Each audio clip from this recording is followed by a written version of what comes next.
Kung ang halimbawa, ganitong pag-uusap. There was a man in the land of Agusina. Page 10. Ano kaya yung kasunod? Fearing God, escondido, in integrity. Di ba pinagmamalaki ng Panginoon si Job sa harapan ni Satanas? Tayo mga mananampalataya, tayo mga Kristiyano, mag-level up tayo, mag-mature tayo, mamuhay sa kabanalan, mamuhay na may integridad, mamuhay na may takot sa Panginoon. Amen. Glory to God. Kasi nga, pagka ikaw ay hari na sablay, daming bukas. Amen. Kung kayo ay ang pag-usapan, ilagay natin ang pangalan nyo sa pangalan ni Job. Ano ba yung magiging reaction sa Satanas? There was a man in the land of Agusina. Ano sabihin sa Satanas? Akin yan eh! Kakampi ko yan!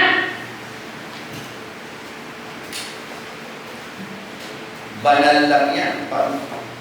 Linggo. Totoo? Alam ko ba yung naniniwala na dito wala naman? Di wala naman. Palagpakan natin ang Panginoon. Ano sa isa yung mga pangangalaw ni Bishop Carnario? Di ba? Kung hindi yung na-epekto. Tama? Anong sa isa yung mga overseer dito? Na mga mensahero dito sa salita ng Panginoon. Ang sabi po ng Bible, ang salita ng Diyos ay higit pa sa tapat na magkabila ay talim. Tumatagos sa kasukasuan ang kasakutak sa totoo. Amen?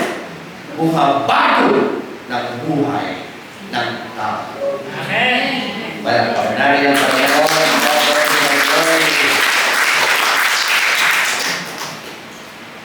Yan po yung dahilan kung bakit kailangan bantayan natin ang ating mga sarili. Naalala ko lang yung pong pastor na preach about faithfulness. Kasi mayroon pag-preach na isang topic na hindi mo pinapamuhay. Di ba? Katapatan. Di kinahapunan, nabili. Malaki yung church niya eh. Kaming dumadalo na hindi niya kakilala. Pumunta ng palengke ng bili. Bumili, nagbayad siya, ang halaga ng kanyang nabili ay 350. Tapos binayad niya doon. Nung sumayan siya, ang binigay niya 500. Ang bayad niya. Nung sumayan po siya, 650. Tama na sa problema eh. 500 ang pera mo, ang nabili mo 350. Ang suki, 650. Tama? Di, hawak niya yung pera. Yan. 500 ang binigay. 650 suki. Magkano sobra? 500. Tama? So sabi niya, ano to? Blessing. Sobra sukli, blessing. Eh di ginawa ni pastor, pumunta siya sa nag-iisip. Solid. Babalik. O akin na. O kayo po si pastor. Nagkamalintindera. Kaya nagkamalintindera. Babalik. O blessing. Akin na lang. Siya nagkamali. Diba? Ano po magiging tugon ninyo? Diba? Doon pala ano niya? Buti na lang nakulubit. Nakulubit siya. Diba niya? Bumalik siya sa pwesto. O lumalis na nga eh. Parang gusto na talaga, ibilang mo na eh. items eh. Bumalik sa tindera. Sabi niya, kapatid, alam niyo po, yung aking nabili ay 350. 500 na po pera ko. Pero suklin ko 650. Sobra ko ng 500. Ano sagot ng tindera? Ang sagot ko ng tindera, sabi ko, Pastor, hindi siya pastor tao sa kanya. Pastor, narinig ko po yung preaching ninyo kaninang umaga about faithfulness. Kaya, sinobrahan ko po talaga ang sukli para malaman ko kung totoo ka sa iyong ipinapangaral. At dahil sinuli ko ang pera sobra, ang sukli sobra, diyan na po ako magkukubit sa simbahan na pinapastoran mo. Hello. Amen. Keep watch. Take heed of ourselves. Maraming nakatingin, maraming humahanap ng butas. Amen. Ginagawa tayo model ng mga tao sa lingkong kapaligiran. Amen. Pangalawa, keep on guarding God's plan. Because you are an overseer or officer in charge. Amen.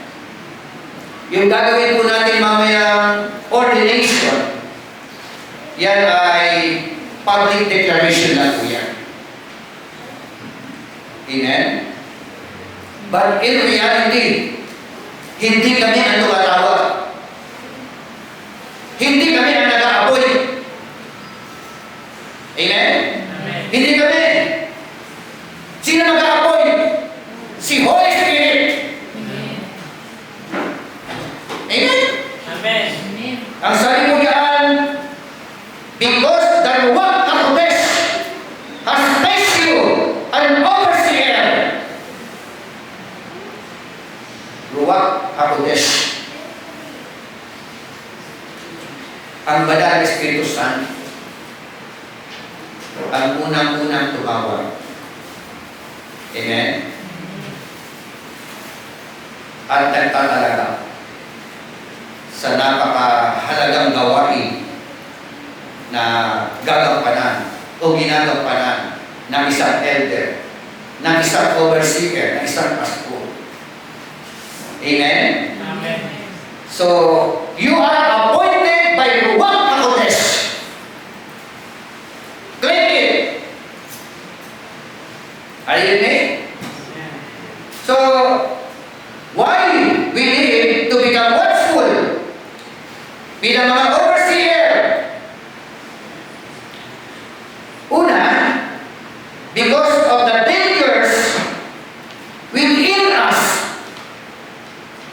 Talatang 28, verse 28a. Ang sabi po diyan, take heed to yourselves.